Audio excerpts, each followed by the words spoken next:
தூங்குமா. அப்பா போயிட்டு வரேன், டாட்டா. அப்பாக்கு பாய் சொல்லு. பாய் பாய். நான் தாண்டி ஃபீல் பண்ணிட்டு சிரிச்சு சந்தோஷமா இருக்கேன். போகும்போது அழுதா போய்ப்பாங்க. போயிட்டு வாங்க, பார்த்து போயிட்டு வாங்க. சாப்பிடுங்க, உடம்பு பார்த்துக்கோங்க. இல்லை எது பார்ப்போம். அழல தூசி என்ன பார்ப்போம்.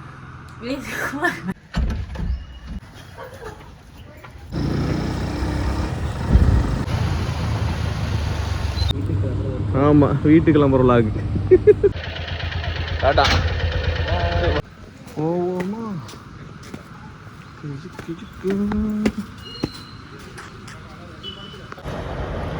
ட்ரெயின் வந்தாச்சு.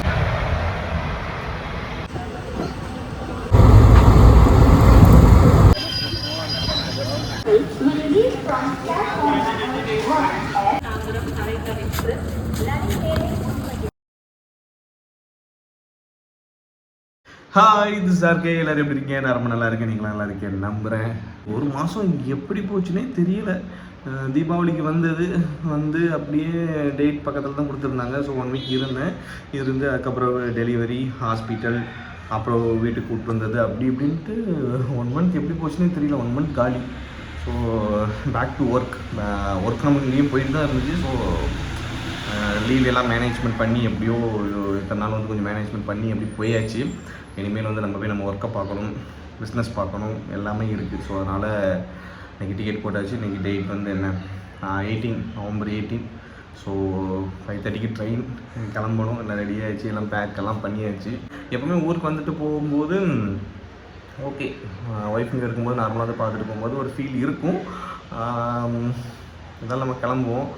பையன் பிறந்ததுக்கப்புறம் வந்து இன்னும் கொஞ்சம் அதிகமாக இருக்குது. எப்போனாலும் பார்த்துக்கலாம். மேலே இருப்பேன், இப்போது இங்கே இருக்கேன் அப்படின்னா வெளியே போயிட்டு வருவேன். இங்கே மேலே இருப்பேன், அப்படி அவங்க தூங்கிட்டு இருப்பான் தம்பி. கீழே போனோம்னா பார்த்துக்கலாம்.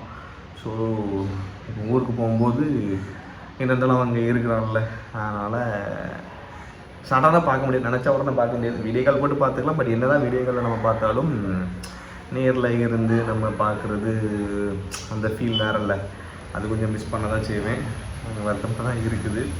இன்னும் 1/2 hour தான் இருக்குது. அதுக்குள்ள நம்ம 5:30 ட்ரெயின் கிளம்பணும். ஏன்னா இப்போ அவங்களாலையும் வர முடியாது. C-செக்ஷன் சிசேரியன் அப்படிங்கிறதால கண்டிப்பாக ரெஸ்ட் வேணும். மேக்ஸிமம் வந்து 6 மந்த்து அந்த மாதிரி ரெஸ்ட் வேணும். அதே மாதிரி பையனுக்கும் வந்து பார்த்திங்கன்னா ஹாஸ்பிட்டல் ஏதாவது ஒன்று அப்படிங்க பார்க்கணும் அப்படின்னா இங்கே தான் கரெக்டாக இருக்கும். ஸோ அதனால் வந்து இன்னும் ஒரு 6 மந்த் அவங்க ரெஸ்ட்டு தான். இங்கே தான் நம்ம போயிட்டு வரணும். ஆனால் நம்ம ட்ராவலே இப்படி தான் போயிட்டு வந்துட்டு ஆல்ரெடி அப்படி போயிட்டு வந்துட்டு இருந்தோம். ஸோ அகைன் போயிட்டு வரணும். இருந்தாலும் கொஞ்சம் கஷ்டமாக தான் இருக்குது. ஏன்னா நான் அங்கே இருக்கும்போது அப்பப்போ ஓடி போய் அவனை எடுத்து வச்சுக்குவேன். ஏதாவது ஒன்று அப்படி அவனை பார்க்கும்போது வைக்கும்போது ஒரு ஹாப்பினஸ் இருக்கும். ஏதாவது ஒரு மைண்டு டிப்ரெஷனோ என்ன சொல்கிறது, ஏதாவது மைண்டில் போட்டு நினச்சிட்டு இருக்கும்போது சரி நம்ம பையனை பார்க்கும்போது கொஞ்சம் நல்லாயிருக்கும். ஒய்ஃப் பக்கத்தில் இருக்கும்போது நல்லாயிருக்கும். ஸோ மிஸ் பண்ணுவேன். என்ன பண்ணுறது, பசங்களாக பிறந்துட்டால் எல்லாத்தையும் ஹேண்டில் பண்ணி தான் ஆகணும். ஒர்க்கையும் பார்க்கணும், ஃபேமிலியும் பார்க்கணும், எல்லாத்தையும் ஹேண்டில் பண்ணணும். பசங்க மட்டுமே இல்லை, பொண்ணுங்களும் இருக்காங்க. ஸோ பேபி பிறந்ததுக்கப்புறம் வந்து 6 மந்த் அந்த மாதிரி வந்துட்டு ஒர்க் போயிட்டு வந்து பார்த்து அப்படி இருக்கவங்களுக்கு. ஸோ அதெல்லாம் ரொம்ப டிஃபிகல்ட்டான விஷயம் தான். இருந்தாலும் நம்மளுக்கு ஒரு ஃபீல். அப்படியே நம்ம கீழே போயிட்டு பேக் எல்லாத்தையும் பேக் பண்ணியாச்சு. பேக் பண்ணி எல்லாத்தையும் ரெடியாக வச்சாச்சு. ஸோ இப்போ தான் அந்த பேக்கை தூக்கிட்டு அந்த மாதிரி இருக்குது. அடுத்து உடனே நம்ம கிளம்புறோம். வேறு வழியில் போகணும். போயிட்டு ஒர்க்கெல்லாம் தாட்டி நம்மளோட ஸ்டார்ட் அப் பண்ண பிஸ்னஸ் இருக்குது. ஸோ அந்த ஏதோ நிறைய என்கொயரி வந்துகிட்டே இருக்குது. நானும் இப்போ சென்னை ரீச் ஆன உடனே அடுத்த ஸ்லாட் வந்து நம்ம வந்து எல்லாத்துக்கும் கொடுக்க ஆரம்பிச்சிடலாம். ஸோ நான் மார்னிங் வீடியோ போடுறேன், பார்த்துட்டு யாரெல்லாம் வந்து ஆர்டர் கொடுங்க, நம்ம அதையும் பார்த்துக்கலாம். ஓகேவா? அப்புறம் வந்து நிறைய பேர் கொஸ்டின்லாம் கேட்டிருந்தீங்க. சிஸ்டருக்கு ஆப்ரேஷனா என்னது? ஆமாம், ஆப்ரேஷன் தான். அவங்களுக்கு C-செக்ஷன்லாம் பண்ணாங்க. அப்புறம் தம்பி பேர் வச்சிட்டிங்களான்னு ஒரு ப்ராசஸ் போயிட்டு இருக்குது. நான் ஒரு பேர் வந்து சூஸ் பண்ணி ஆல்ரெடி வச்சுட்டேன். ஓகே, அது நல்லா தான் இருக்குது. ஸோ அதெல்லாம் அடுத்தடுத்து நான் சொல்கிறேன். கொஸ்டின்லாம் கேட்டிருந்தீங்க. அது நான் சென்னை ரீச் ஆகிட்டு நான் கேட்ட கொஸ்டின்ஸ்லாம் வந்து ஒரு ஆன்சர் பண்ணலாம். ஒரு லைவ் வரேன், லைவ்லேயே பார்ப்போம். லைவில் வந்தால் இன்னும் நல்லாயிருக்கும். நம்ம ஊரில் இருந்துட்டு அகைன் அந்த சென்னை போகிற ஃபீல் வந்து கொஞ்சம் கஷ்டமாக தான் இருக்குது. ஏன்னா நம்ம ஊரில் இருந்து எப்பவும் வருவேன் 2-3 நாள். இதெல்லாம் எப்படின்னா 2 நாள் 3 நாள் தான் மேக்ஸிமம். ஃபங்க்ஷனுக்கு வர்றது இல்லை ஏதாவது ஃப்ரெண்டோட மேரேஜுக்கு வர்றது வந்துட்டு உடனே கிளம்பிடுவேன். அது நம்மளுக்கு வந்து அந்தளவுக்கு ஃபீல் வராது. 2 நாள் என்ஜாய் பண்ணோமா 3 நாள் போயிடலாம். ஸோ ரொம்ப நாளுக்கு அப்புறம் எனக்கு கிட்டத்தட்ட ஒரு 10 இயர்ஸ்க்கு அப்புறம் வந்து பார்த்திங்கன்னா ஊருக்கு வந்துட்டு ஒரு மாதம் இருந்துட்டு போகிறது இப்போ தான். அதனால் அந்த நம்ம ஊர் வந்தாலும் பிடிச்சி போகும், அதே எல்லாரும் தெரியும். ஊரை விட்டு போக மனசு வராது. பையனை பார்த்துட்டு அது கூட கொஞ்சம் மனசு வர்றதுக்கு சரி போய் தான் ஆகணும். கிளம்புவோம். கிளம்பி அப்படியே பார்த்துட்டு நம்ம கிளம்புவோம். ஓகேவா? ஓ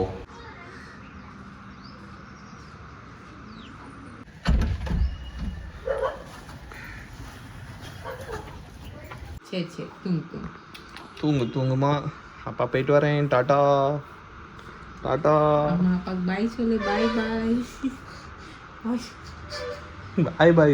சரி. நான் தாண்டி ஃபீல் பண்ணிட்டு சிரிச்சு சந்தோஷமா இருக்கேன்.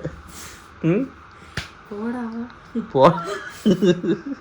சரிடா போறேன்டாடே. போகும்போது அதுதான் கேட்பாங்க. போயிட்டு வாங்க, பார்த்து போயிட்டு வாங்க, சாப்பிடுங்க, உடம்பு பார்த்துக்கோங்க. இல்லை அதை நான் சொல்லணும், நீ தான் உடம்பை பார்த்துக்க, அவனையும் பார்த்துக்க. போயிட்டு சீக்கிரம் ஓடி வருகிறேன். ஓகே. லீவ் விட்ட பிறகு ஸ்கூலுக்கு போக முடியாமலா அந்த மாதிரி ஒரு மைண்ட் வருது. சே எப்படி போக இந்த ஒரு வாசனையெல்லாம் வந்து எப்படியா எப்படி போனீங்க? அது வந்து அப்படிலாம் இல்லை. அப்போ நான் சொல்கிறோம்ல, அது எல்லா ஃபீலிங்கும் இருக்குது. இருந்தாலும் மௌனம் இருக்கும்போது கொஞ்சம் ஃபீல் அதிகமாக இருக்கலாம். அதனால தான் உடனே சண்டைக்கு வராது. நான் ஏன் சண்டைக்கு வரப்போகிறேன்? அது சரி போயிட்டுமா. பார்த்துட்டாங்க. சரி இதுக்கு மேலே நான் அழுதுருவா. நானும் அழுதுருவேன். நான் அழுலையா? கண்ணு வேர்க்குது. கண்ணு பாப்பு. இதுக்கு மேலே பேசணும்னா போய் வளர்ந்துருவாங்க. சரி, அதனால் அப்படியே நம்ம கிளம்பியாச்சு. ட்ரெயினுக்கு இன்னொரு 1/2 hour தான் இருக்குது. ஸோ கிளம்பிட்டு போகிற வழியில் அப்படியே வள்ளியூர் போயிட்டு சாப்பாடு வாங்கிட்டு கிளம்புன்னு பார்த்தேன். ஏன்னா ட்ரெயினில் எப்படி சாப்பாடு நல்லா இருக்காது. அதனால் அங்கே ஒரு ஹோட்டலில் வாங்கிட்டு அப்படியே கிளம்பியாச்சு. விலாகு. ஆமாம், வீட்டுக்கு கிளம்புற விலாகு.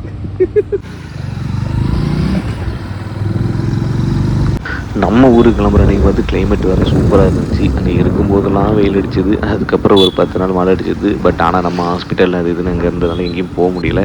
கிளம்புற அன்றைக்கி செம்ம கிளைமேட்டு, போகவும் மனசு வரலை. ஆனால் 1 day பிஃபோர் குற்றாலம் மட்டும் போயிட்டு வந்துட்டு அந்த திருப்தியோட கிளம்பியாச்சு. டாடா. அடுத்த மாதம் சந்திப்பு. ஆமாம், அடுத்து இன்னொரு சாவி தொலைக்கணும்ல. சம்பவம் எனக்கு சரித்திரம். எங்கள் வீடியோ பார்த்து ஒரு ஸ்டோரி போடுறது கண்டு போட்டு சாவி தொலைஞ்சி எனக்கு என்னெல்லாம் குத்து இருந்திருக்கு. சரி, என்ன இருந்தாலும் பார்ப்போம். அடுத்த சாவி தொலைக்கும். ஐயா ஓமா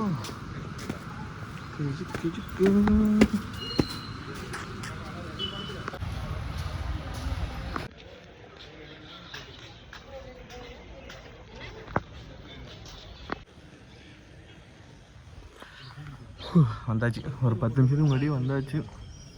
ட்ரெயின் வந்து ஒரு 10 நிமிஷம் லேட்டு. ஒரு மாதிரி இருக்குது, எப்படி சொல்லணும்னு தெரியல. கடுப்பாக இருக்குது.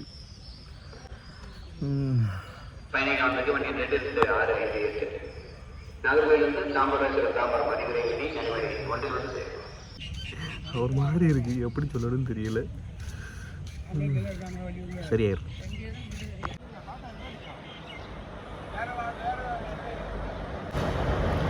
ட்ரெயின் வந்தாச்சு.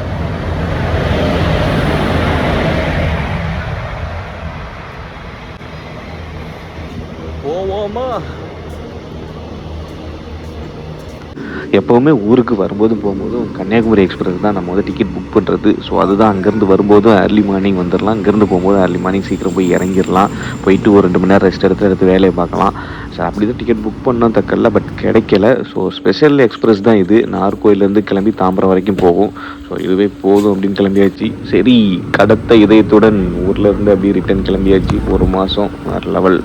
ஸோ சந்தோஷமாகவும் இருக்குது, அதே நேரம் அவங்கள விட்டு போகிறது கொஞ்சம் கஷ்டமாகவும் இருக்குது. சரி போயிட்டு சீக்கிரம் வருவோம் அப்படிங்கிற ஒரு மனசில் கிளம்பியாச்சு. ஏர்லி மார்னிங் 4 o'clock அங்கே சென்னை ரீச் ஆயாச்சு. ஸோ தாம்பரத்துலேருந்து அப்படியே ஒரு ரேபிட்டோ போட்டு கிளம்பிடலாம் அப்படின்ட்டு இந்த விலாகை முடிக்கிறேன். ஸோ அடுத்த விலாக் என்ன ஏதுன்ட்டு பார்ப்போம்.